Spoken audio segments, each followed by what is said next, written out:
What up, what up? This is Andrea 3 Stacks, and you're tuned in to a new episode of Overly Conversated on the delicious vinyl station powered by Dash Radio. Today in the building, we are blessed to have this man. Man.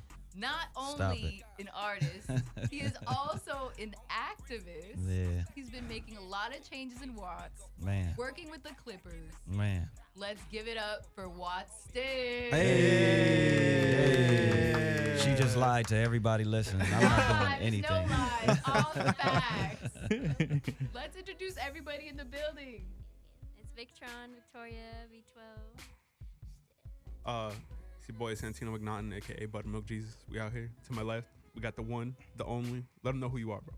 It's Reeks, R33KZ. Bro, that was so unanticlimactic. I DJ shut my Drolix. DJ Drolix back in here. You know what I'm saying? What's up? I'm giving it to Drolix next time, bro. I don't got rapper swag like that, bro. Man, my name is so regular. I need to add like numbers or something like that. Watts Stix 25,000. 25K. You know what Watts I'm Stix saying? 25K. 25K, that's my new name. Every time I do a interview, I'm gonna be like, Watts Stix 25K.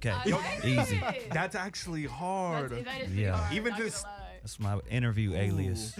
That's your interview, alias. 25K sticks. That's nasty. Fire. I'm finna change my NBA 2K user tag tonight. Do it.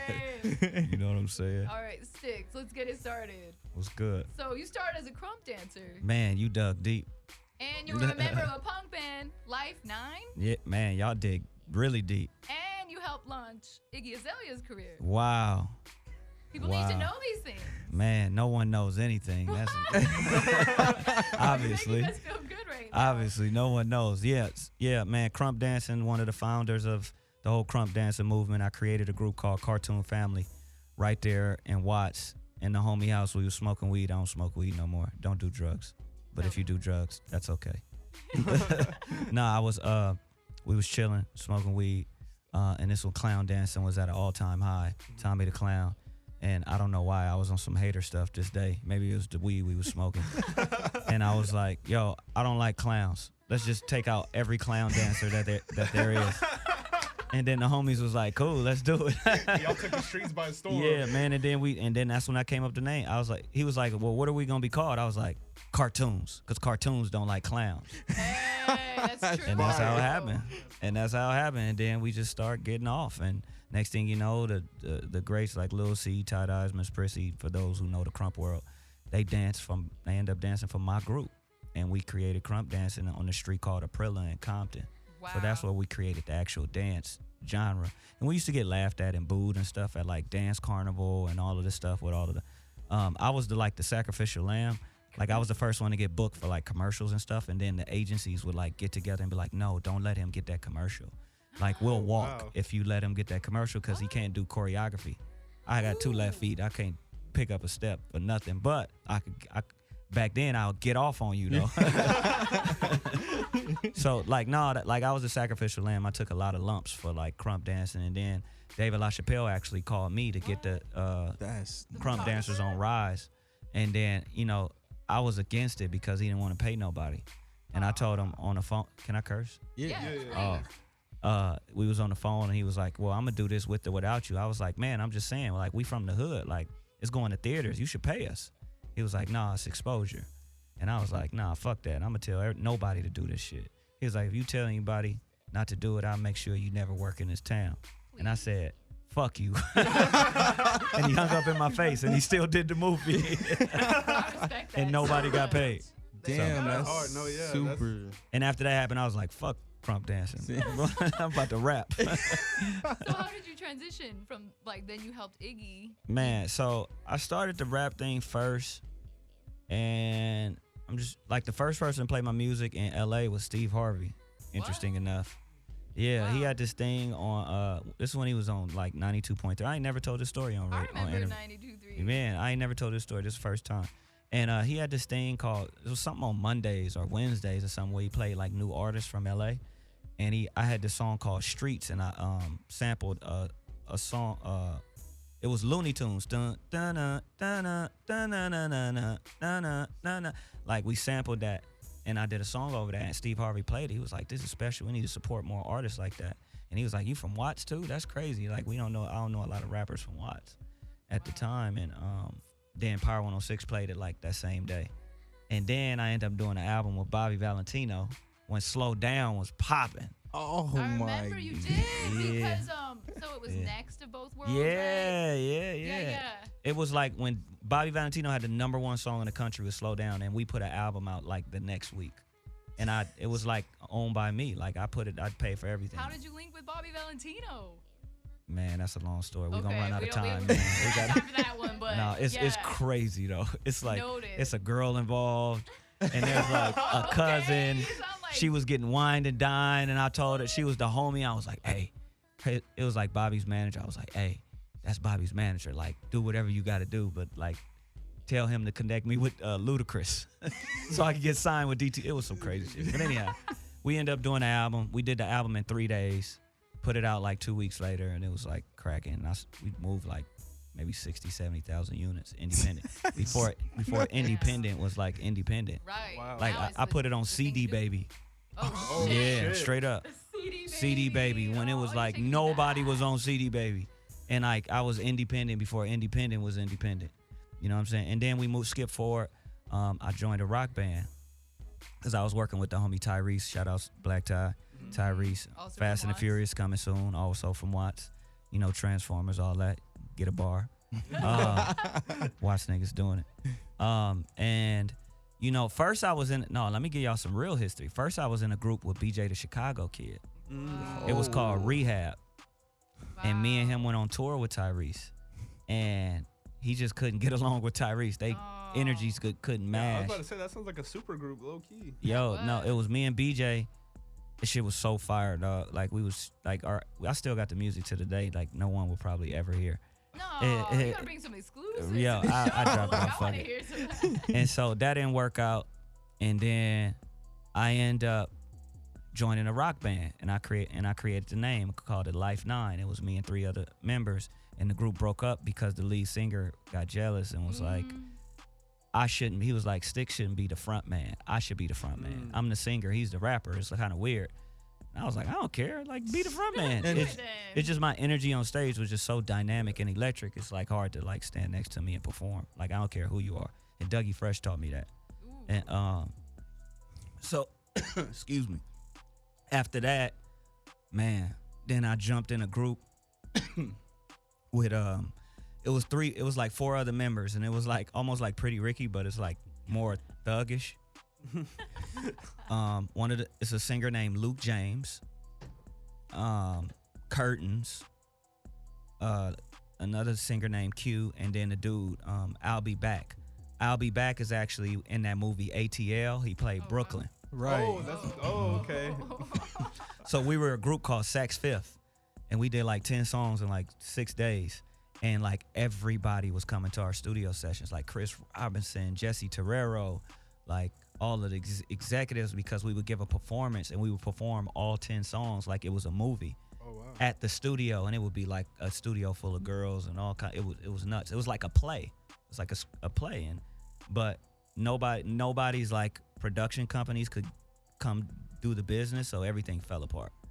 And So- Luke James is in the new edition. Absolutely. All right. Yeah. So then after that, me and Luke James was in a group.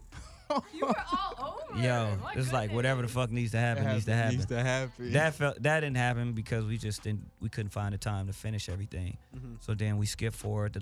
Remember the rock band ended. Sax Fist is over. Me and Luke James is over. So I'm just trying to figure out, what's the next move. And I get a call from the homie named Chords. Shout outs to homie Chords. And he's like, yo, come to the crib. I got somebody. I got a project we need to work on. Like, I need you. So I go to his house. It's on Crenshaw and Slauson.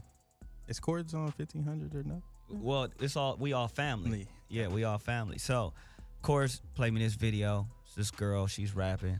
There's a song called Pussy 2 Times and another one called Get Big or some shit. And These are. I'm like, titles. right. Big. And then I'm like, I need to hear pussy 2 times. I sound crazy. it's on the internet. You'll find it. And so I ain't gonna even lie. When I first seen it, I was like, this shit weak. And he was like, nah. He was like, yeah, but you know what to do with this.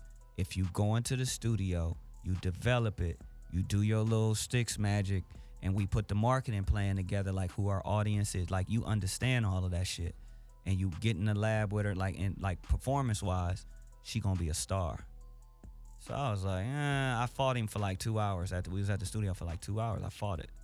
And then he was like, man, just let me play you the first song. He was like, let me play you the beat. So he played me this beat, and it goes, pussy, pussy, And I was like, damn, a song about pussy? Jesus Christ. And then I was like, it's like that. He was like, no, trust me, it's gonna work. You just gotta make it come to life. I don't know what she needs to say. Like, I don't know what it needs to be.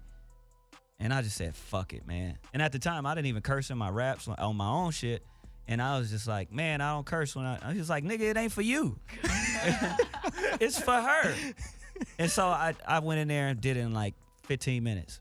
Wow. So then it's crazy because that day a bunch of people was just coming to the studio, like Ty Dolla $ign and YG and like some people from like Sony ATV Publishing and J Cash that worked with Dr. Luke. You know, obviously Dr. Luke was on fire at the time. So they come into the studio and they hear the song and it was my vocal. And they're like, what the fuck is that?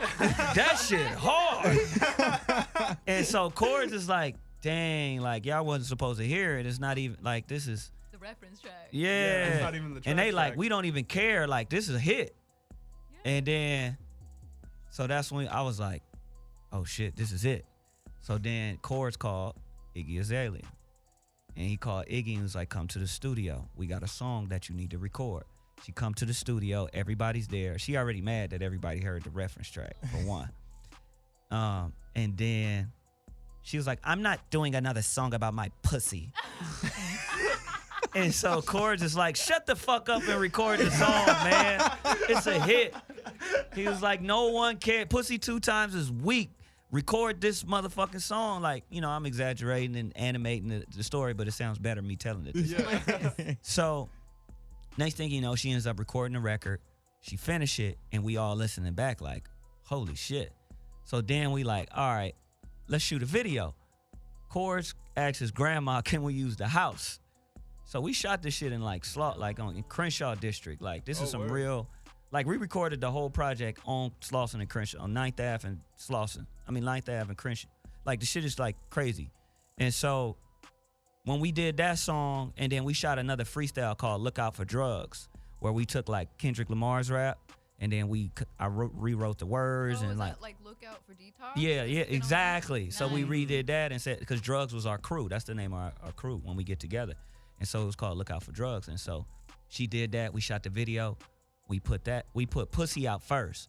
That shit caught flame. That shit was on fire. Everybody called. I got a phone call from every executive in music.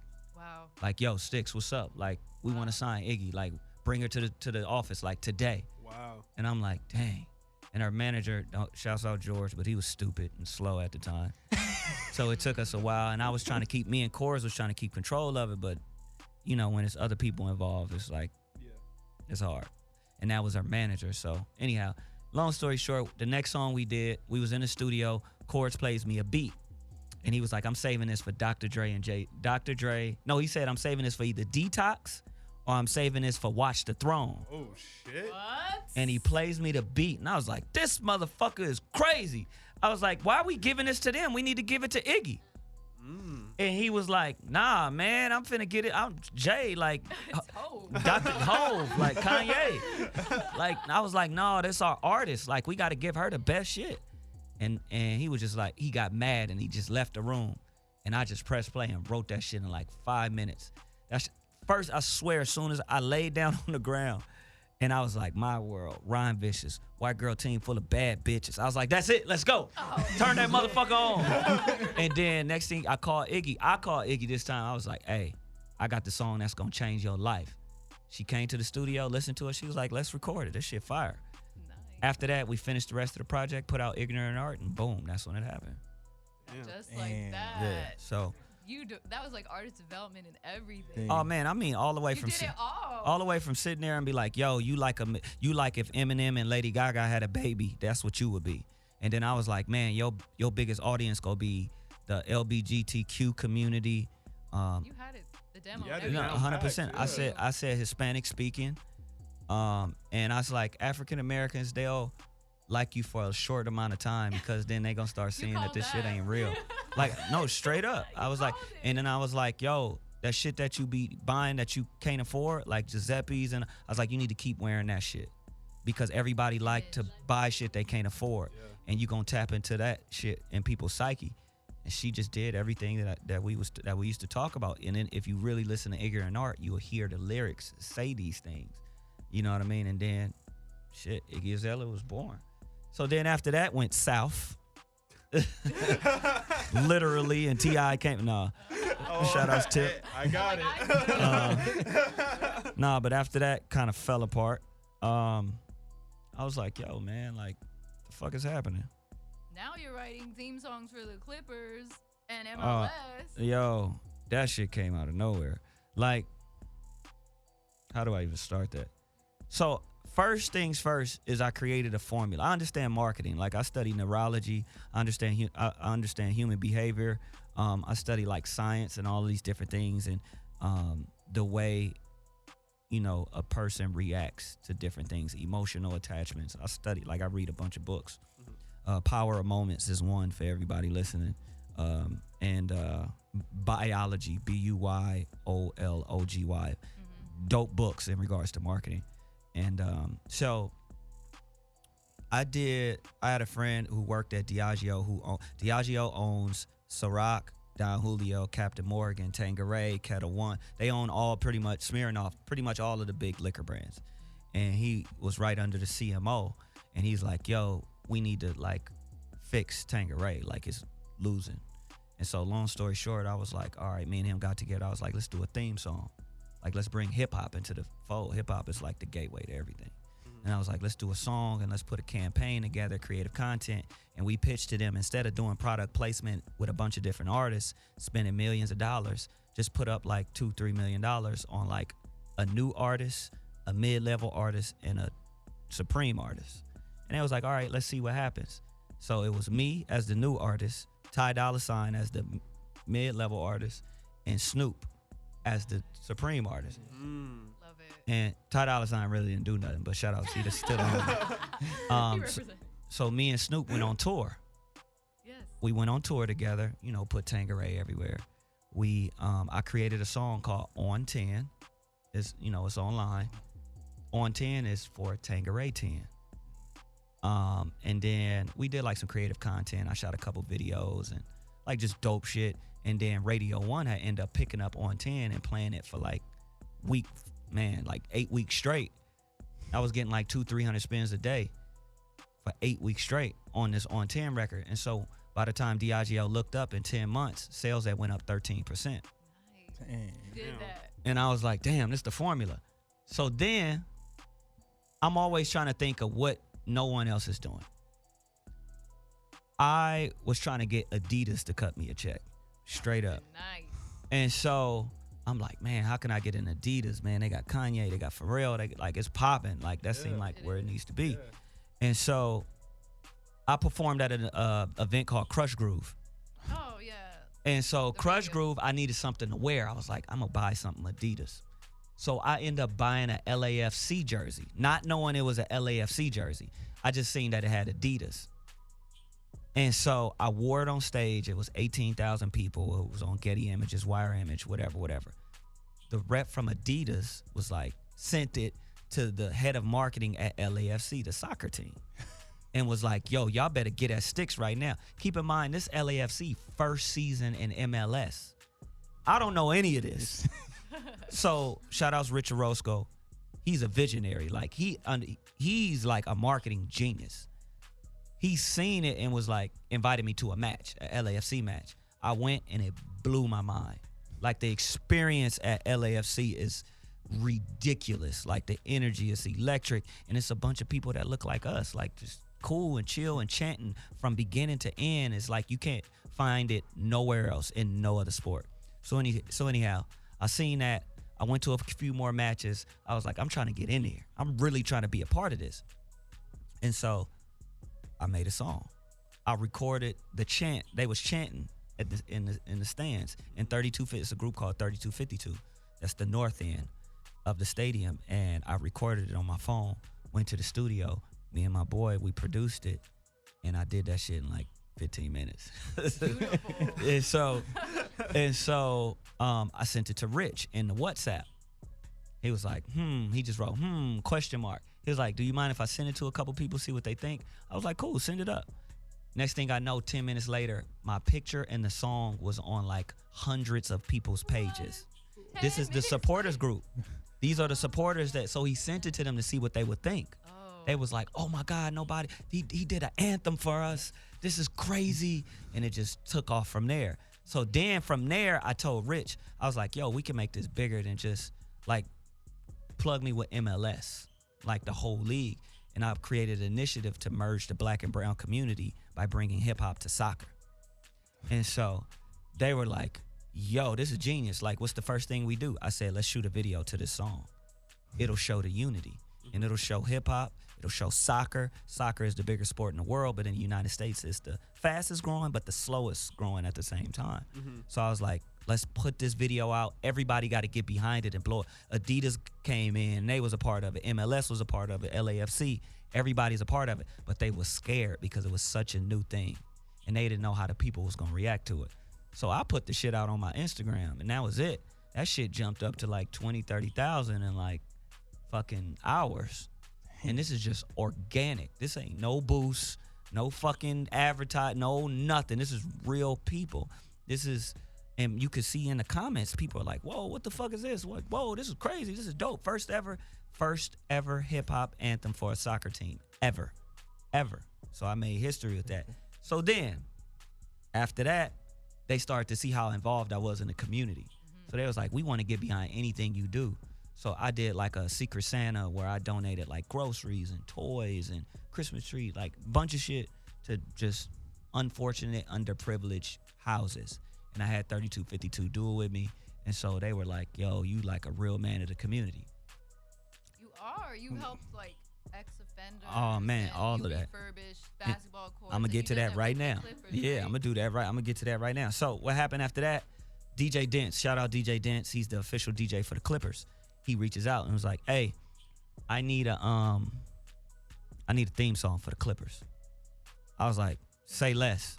I was like, say less. So I do the song, boom. He starts playing the song at the games. The VP of marketing heard and was like, what is this? This is crazy. He was like, that's Stix. He did our theme song. He was like, cool, I want to license this song. I was like, nah, you can't license it. I need a meeting. And he was like, all right. So he kind of shrugged it off for a while. Boom. I said, I need a meeting. I'm not licensing this song. I'm going to just charge y'all a bunch of money if you don't set up this meeting. He said, fuck it. He called the meeting. Went in. I showed him what I did with LAFC. Showed him with the Tangeray thing. I was like, it's a formula, man. I could really make this happen. He was like, all right, what do you suggest? I was like, take this theme song. I want to perform at halftime. But instead of giving me a bunch of money, I want you to go to a school in Watts and refurbish the entire playground and gym because they need it. And he looked at me and was like, no one has ever, like every artist we've ever worked with, no one has ever asked to do anything for the community. And he was like, what they don't understand is this is what we are all about. Like they spent over $60 million in LA already, Steve Ballmer. And that's the thing, like they can't talk about this because it will come off narcissistic. But I was like, that's why y'all need me to get out here and put this foot in the soil and like talk this shit. I was like, let me do that. And I was like, first, let's make this relationship official. We went to University of Pathways / Drew Middle School in Watts, redid the basketball court, 23 outdoor courts, soccer pitch, tennis court, 4 square, all kind of stuff. And now in August, we're going to do a ribbon cutting. I'm doing a Planet Fitness gym in the school as well. That's fire. That's awesome. So the staff and the kids can use a Planet Fitness gym whenever they want for free. That's awesome. Right there. That's so awesome. And so we're going to do that at a couple of schools in LAUSD, but we're doing that. And then, you know, so the Clippers, they're all the way in. And this is before the Paul George and Kawhi. So that's a whole nother conversation. But so yeah, so they're all the way in. We doing a bunch of community stuff. LAFC, we just donated like 200 donated groceries to 100 families. I brought 200 people to the LAFC match the other day. foster care, all foster care system. At-risk youth. Man, it's just about like giving, man, and it's so much more that we doing. It's just not enough permanent supportive housing in Watts and with the council member Joe Buscaino, working with ex-offenders, the reentry population. I got a financial literacy program that launched next week. Where is for this? free in Watts. Also, all this is In Watts, and it's for free. Bank of California partnered with me to do it. People, they're getting like a bank account with a savings account with 3% compound interest with $25 in it, and we teaching them money management, credit building, and an introductory to stock market all the investing. stuff they don't teach you in school. 100,000%. I love that. We So, need that. Yeah, I try to marathon straight through this whole conversation because I know we run out of Literally, we time. have 2 minutes. I know, man. I'm sorry. I fucked up a whole 30 minutes. No, and this my is life great. is We got crazy, so man. much information. Maybe talk about your movement. Think Watts really Oh fast. man, Think Watts, man. So Think Watts and Think Watts Foundation. Think Watts is the bridge to the hip hop community, and Think Watts Foundation is a force for good. So everything that got to do with Think Watts, man, that's the music, the TV show coming soon. I won't say with who. Y'all just know it's coming. It's called Watts. We Are Taught to Survive. I got another like kind of biopic thing coming out. You know, I got an artist that I got a new Iggy. Hey. Her name Holly. Hey. So coming soon. We about to finish her deal up. And so everything on the entertainment side is Think Watts. Everything on the nonprofit side, Think Watts Foundation. That's the refurbishments. That's the permanent supportive housing. That's the, Planet Fitness, Bank of California, financial literacy. And I'm building a Think Watts HQ facility coming in February in Watts, man. And it's going to be, I built the Watts curriculum. W is for wealth. A is for agriculture. T is for new tech, clean tech, which is like, recycling and things like that. The other T is for tech as far as programming and coding. We're going to teach coding in the hood. And the S is for sports clinic. So that's what the Watts curriculum is, and we're doing it at this facility. That's going to be like really free, man, for the community and underprivileged kids. We appreciate Man, I might move down to Watts. Oh, Man, it's popping right now, dog. I'm about to turn this thing up. Yeah, Sound like the man. new Silicon Valley. Man, I'm trying, man, and then they gonna kick me out of that motherfucker. Gentrification. Gentrification, you want to hit. Yeah, You're about but to get kicked out. Can you Yeah. drop your handles where people can find you? man, at Watts Stix on everything. Whatever you log on to is at Watts Stix, WATTSSTIX. If you want to cop that merch, thinkwatts.com. If you want to know more about the nonprofit, thinkwattsfoundation.com. If you go there, it's still under construction, but it's live. You might see some African kids at the bottom, like drinking water. That's because we ain't updated it, but the rest of the information is on there, and I don't care because I'm shameless. Oh, and I'm on the board for a school, Century Academy, What? and I'm about to bring every table healthy food options to the hood. We're gonna do like these vending machines with like vegan options and stuff, Oh, wow. and we're gonna put them in schools in the hood so they can just have a better choice to eat. So. Yeah, it's I a bunch of wanted to shit talk going, about man. That, how like you're kind of doing what Nip was doing, but Yeah. like that's a whole nother conversation. Yo, for no, another like day. You I gotta put come that back. You on gotta come back. my family, on my kids. I'll come back and give a full hour. Like Yeah, that'd be like this amazing. week has been like nuts, and I said I was gonna do this. I had to make it, and I wanted to give as much as I can give, man. Thank And you I for giving I didn't what want to you like did, yeah. not like You're I good. couldn't do Man. that. You know what I'm saying? I'm just not that dude. But I promise I put that on my kids. Like, and I'm talking about like very very soon when it makes sense for y'all. I want to come give like a official Part two. hour, a part Let's 2 do it. of the Watts Stix. You have so Definitely. much. Watts Stix 25K. Watts Stix 25K. The rebrand. Yes. All right, guys. Well, thank you so much for tuning in. We're Absolutely. gonna have Thank you, bro. back. Absolutely. Appreciate you. Keep doing what you're doing. We Th- really, Thank you. I took over the beautiful show. I thing. didn't even let y'all talk this No. episode. Nah, that's perfect. It's about you, bro. It's all of it's Yeah. about you. 100%. All right, guys. See you Absolutely. next time. Peace. Bye. All right.